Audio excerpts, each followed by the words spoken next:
Geekmode initiated. Totally feeling the mode. Yeah. Seems like we got something going there. Seems like we are finally doing this Geek Mode podcast for real now. Yes, Like sir. we're going, you know what I'm saying? No more test runs. Yep, no more test runs. Let's just do this. All right, welcome y'all. This is our first official, real live, even though we're not going to be live when y'all hear it, Geek Mode podcast. That's what's up. Right now, the person that's talking to you right now is Martel Berry, a.k.a. Marty Mar, a.k.a. an admin, a.k.a. co-founder of Geekmode. To my left is... What up, y'all? This is Kwamê, a.k.a. Kwam Vader, a.k.a. was it Agents of S.H.I.E.L.D. Hater, co-founder of Geekmode. And to my left... Yo, what's up, everybody? Coming from Detroit, this is TJ. No AKAs. I'm your resident Black Panther, angry black man, anti-anything proper, your rebel without a cause. Somebody stop me before I start ranting again.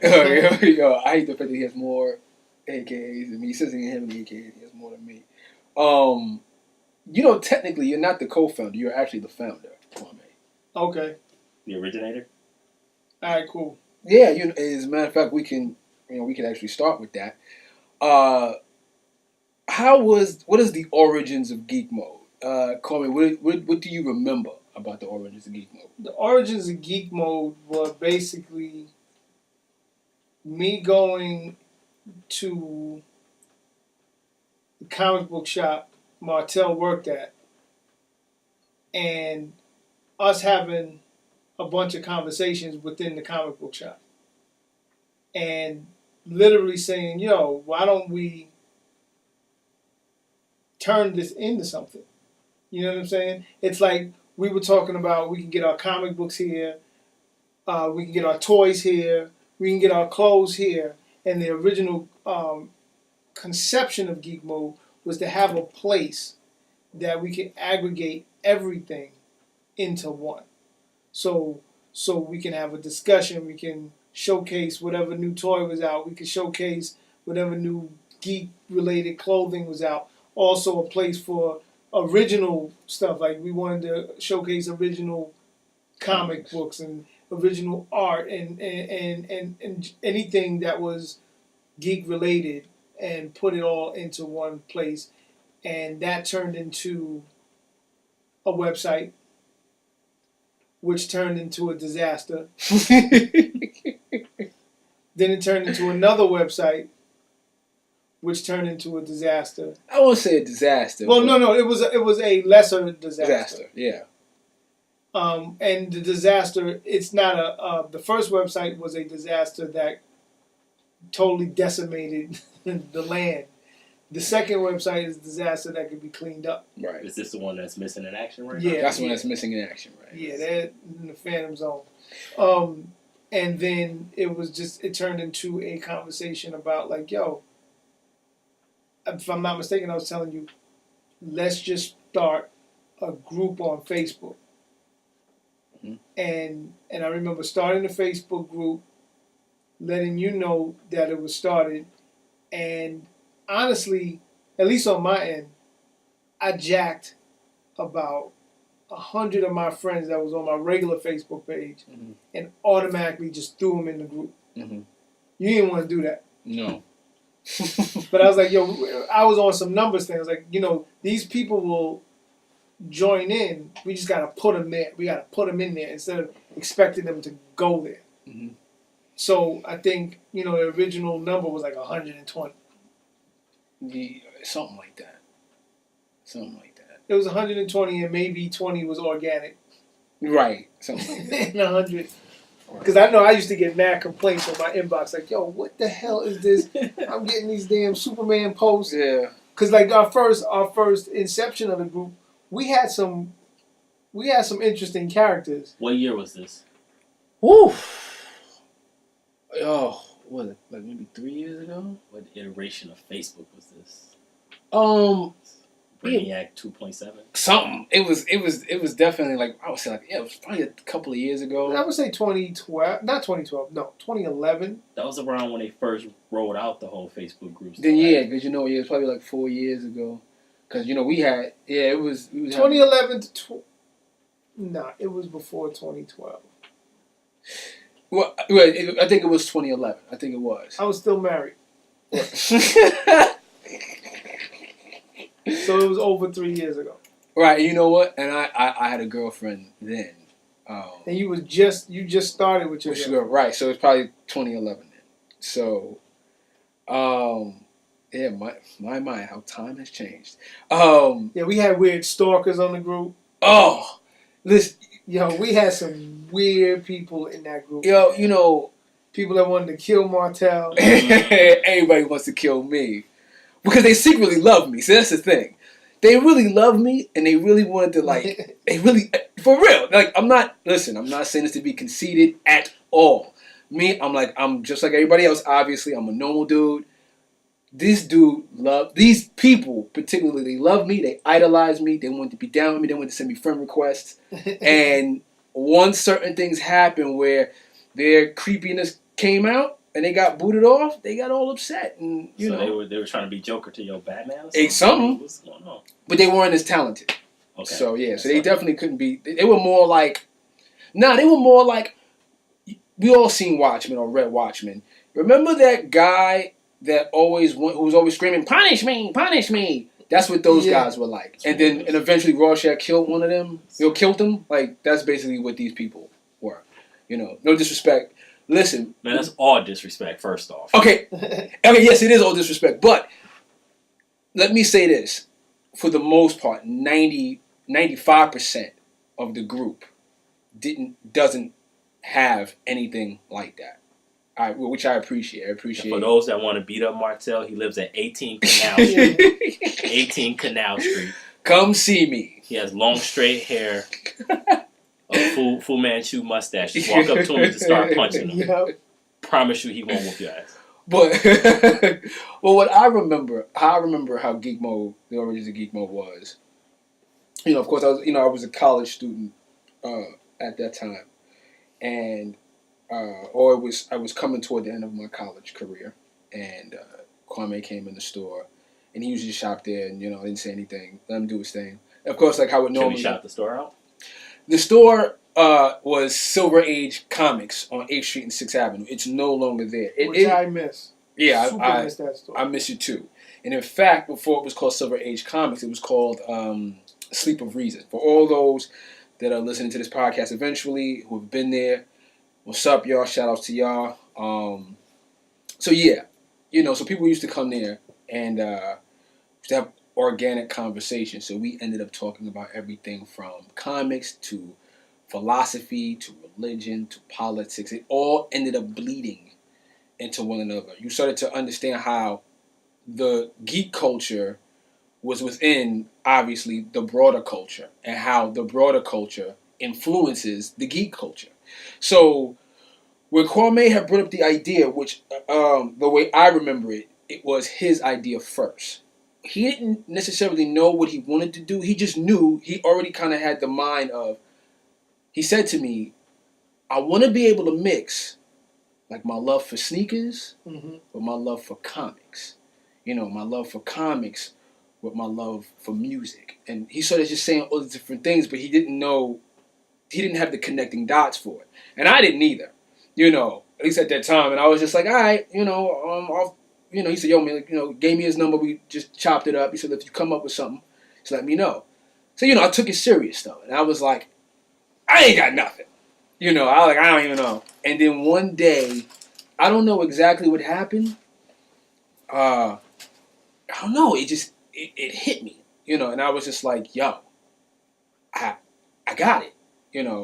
I know how we can mix all this together. And it was basically how I viewed the Silver Age comic book store and how people from all over was basically saying what they geeked for, and then you realize even though it may not all be the same things particularly, but you realize that they all geeked for it, had the same passion in the same way, just for something different. If that makes sense, I'm pretty sure it does. So you may not be into comic books like that, Thomas, let's just say, but you were as passionate about video games as somebody is about comics. and you could see how they were synonymous with each other, and you can actually spark up a conversation due to that, you know. And then if you went deeper into your geekdom, you started seeing it everywhere. Yeah. You know, where again, if it was, you know, politics, you look at Donald Trump and you're like, that's Lex Luthor, like off bat.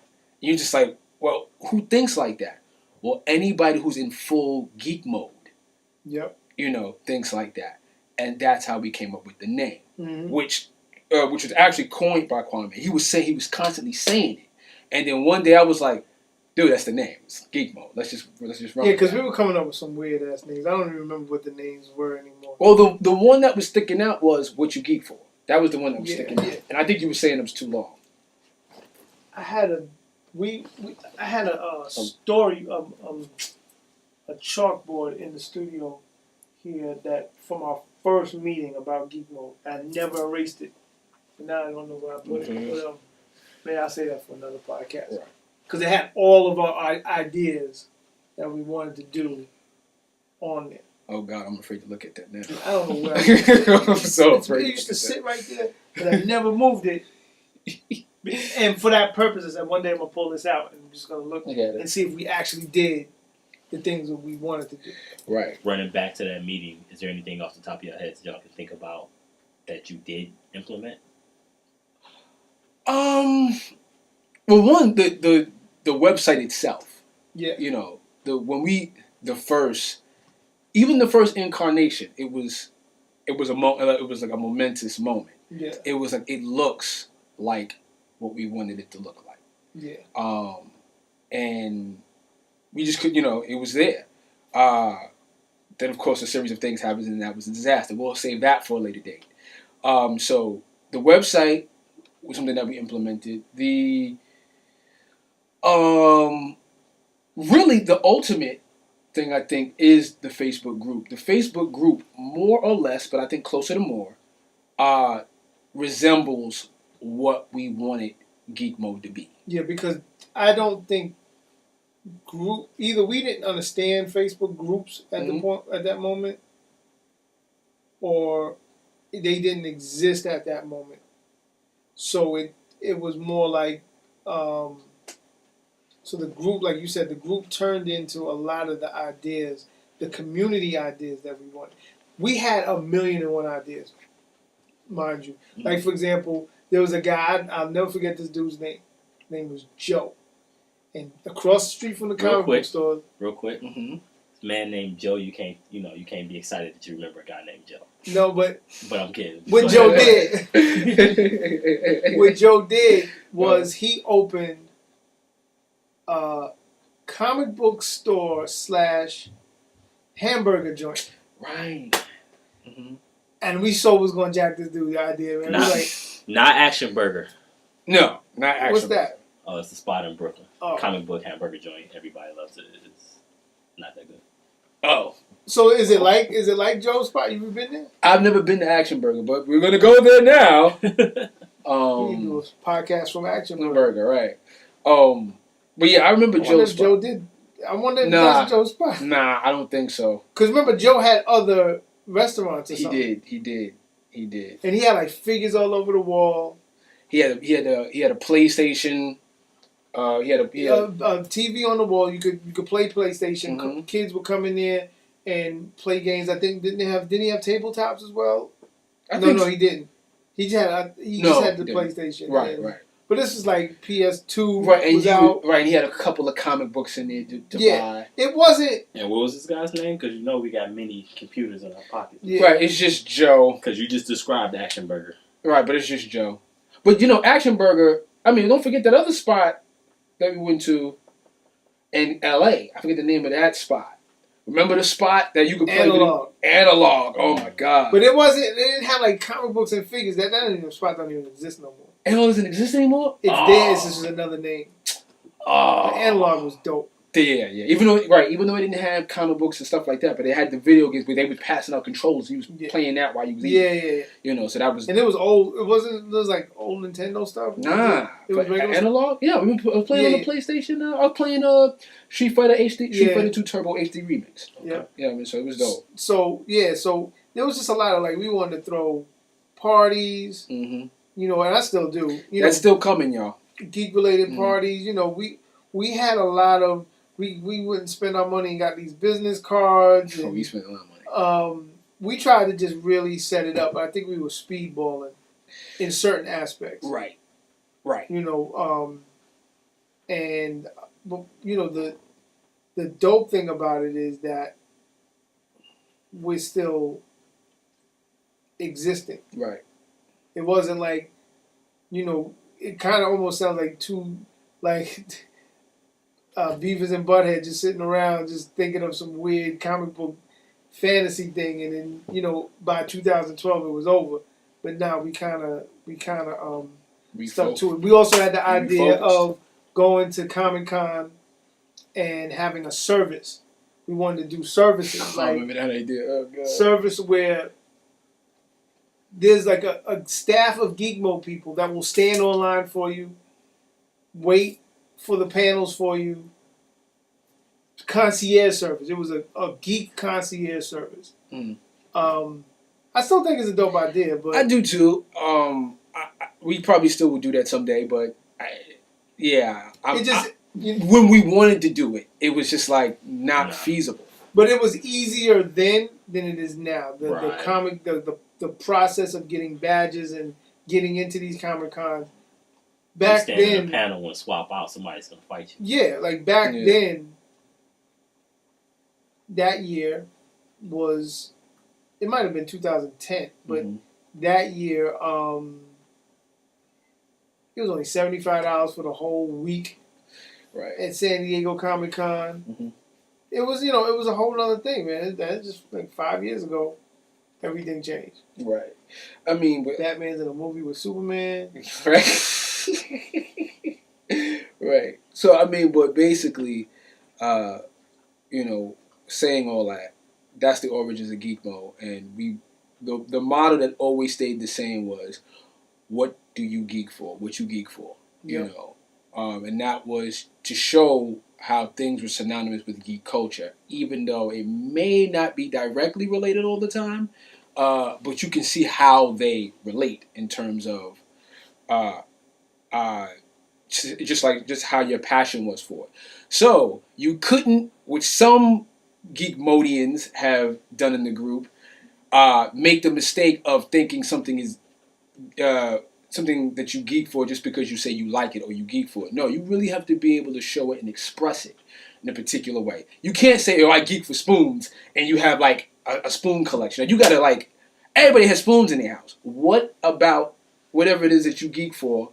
You got to be able to express it. So with that, we go to Talmadge. What did you think about Geekmode when you got in? And did you understand what Geekmode was about? Do you feel what we're saying is what Geekmode's about? And what is it that you geek for?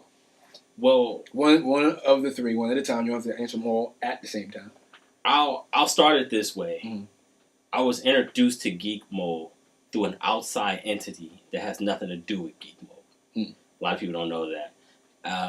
Me and Martell share a mutual friend, and our Bruce Wayne lives, our real life. Shout out to Steve, who spent, I don't know how long you're aware of this, but spent a little over 2 months trying to get me in this man's presence, to the point where I'm like, no.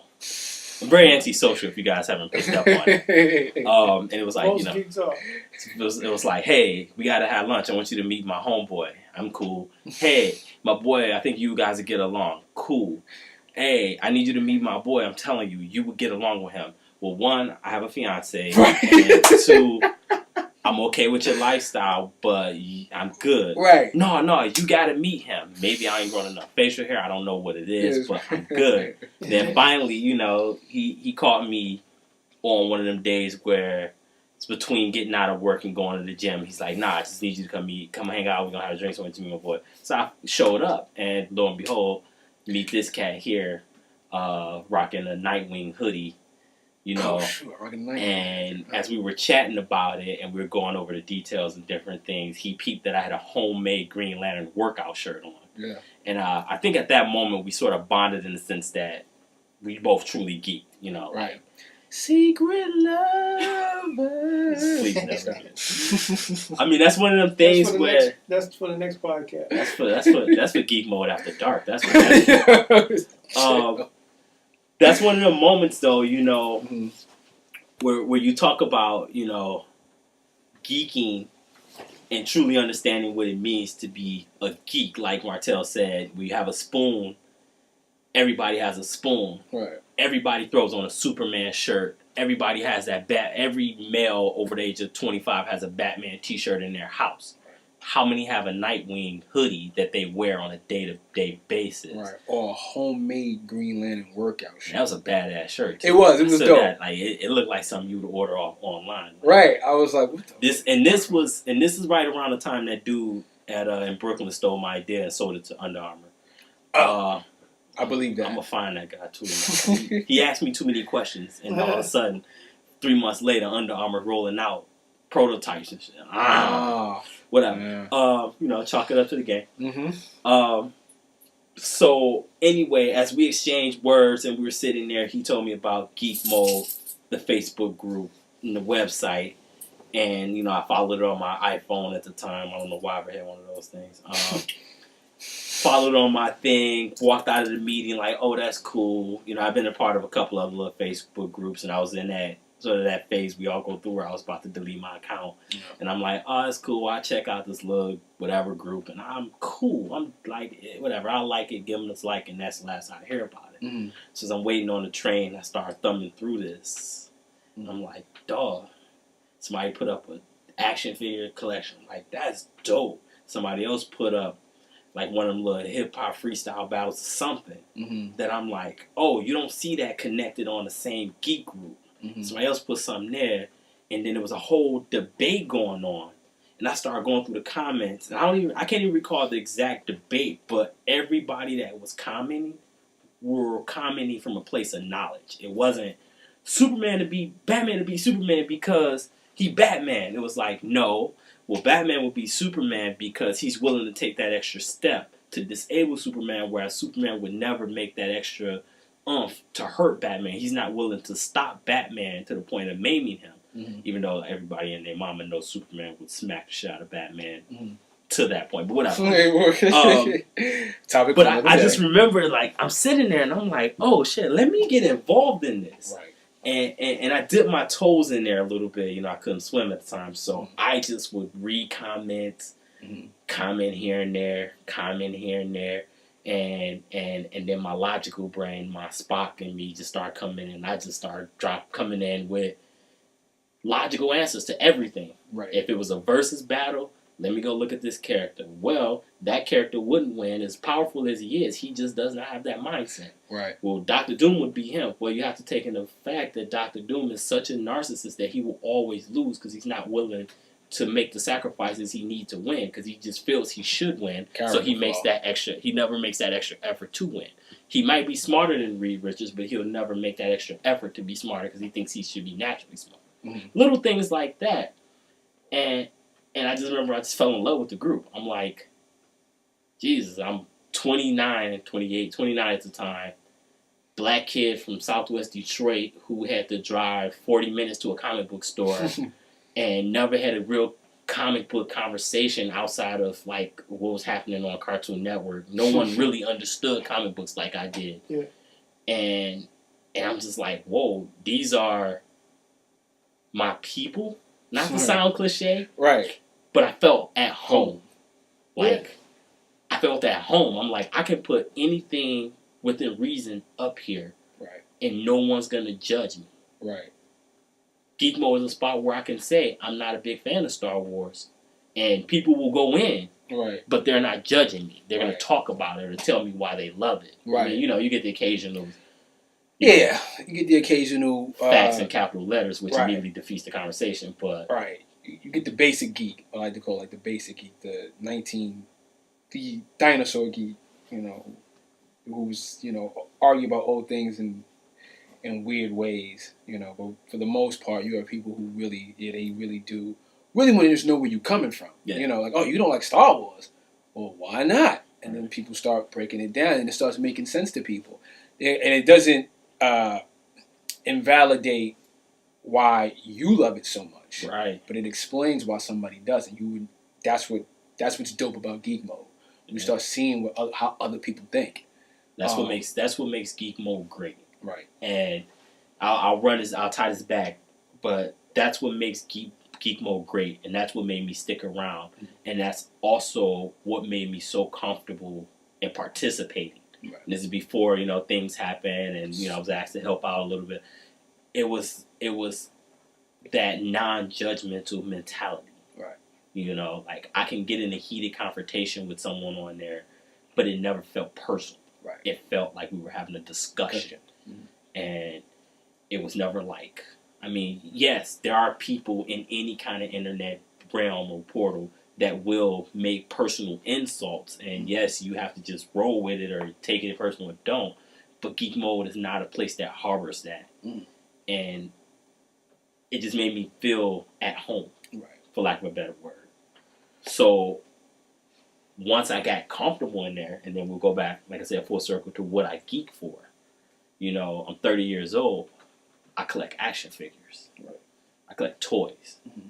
I don't buy a toy, put it in a box, and leave it there. No, I open it up. Right. I pose it when I'm feeling depressed about something, or if I'm tired at work or stressed out. I will pull out my Marvel 3-inch figures, which ironically enough, they were there this week.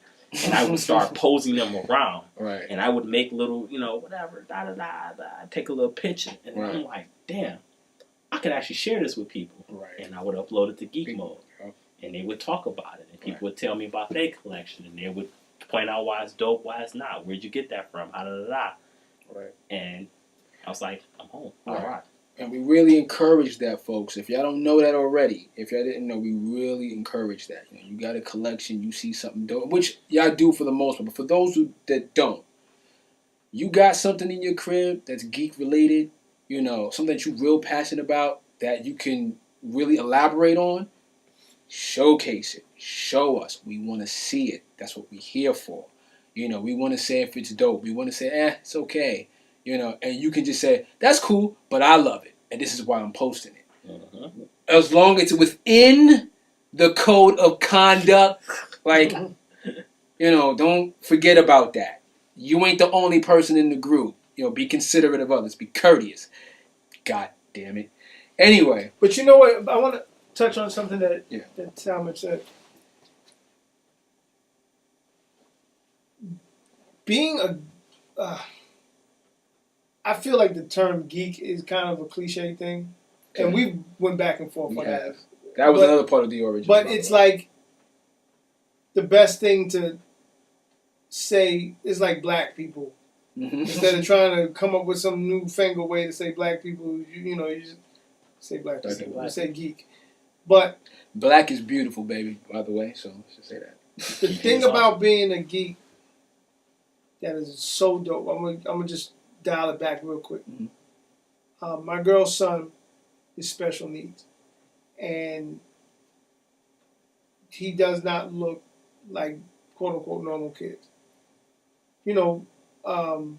Smart kid, very articulate.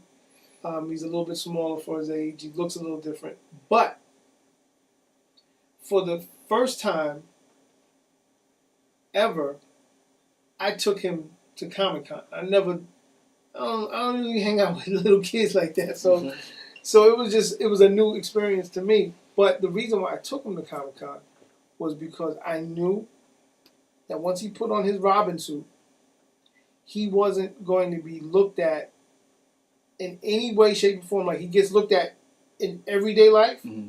When he got to Comic-Con, he was just Robin. Dope. And that was the first time I went to Comic-Con, and I didn't pay attention to buying no stuff for myself, blacking out. All we did all day was Robin took pictures with Batman. Robin took pictures with other Robins. Robin took pictures with Jason and Freddy. Robin. So, and literally, I turned somebody into a geek that day. Right. Because he even got it. He was like, yo, he didn't have to verbalize it, but you could see it in him, mm-hmm. that it was like, yo, for the first time, I can be around a pound of people, mm-hmm. and nobody judge me for nothing but the fact that I had on a Cool Robin suit. Right. Mhm. You know, and that's geek mode. Right. One of us. You know what I'm saying? Yep. And that was another one of our sayings was, we are everywhere. Yep. You know, that was one of our slogans. It's like, anywhere you go, you're gonna run into one of us. Yeah. Because it wasn't typical, you know. And when people think geek or nerd, you know, that's why we I think gravitated to geek, because we think there's a difference. Yeah. You think of, you know, what's the name? The comic book guy in Simpsons, the big. That's his name. Right, comic book guy. Right. I think the stereotype was always that, and then you realize that no, we're everywhere. You wouldn't know it until you got to talking with people. There are people who are married. There are people who do music. There are people who are inspiring filmmakers, such as myself. You know, professional sports. Right. You know, they're just all into, you know, being basically in geek mode, and we really wanted to showcase that. So more to Kwame's credit, or elaborating on what he was saying, yeah, we're everywhere, you know, and that's what we're all about. Were you gonna say something, Talmadge? Well, I was gonna make a joke in there, but you wrapped it up, so I don't even know if it's appropriate to make the joke. I mean, cut you at the knees, kind brother. of me sometimes. I'm trying to be a better person. Right. I'm trying.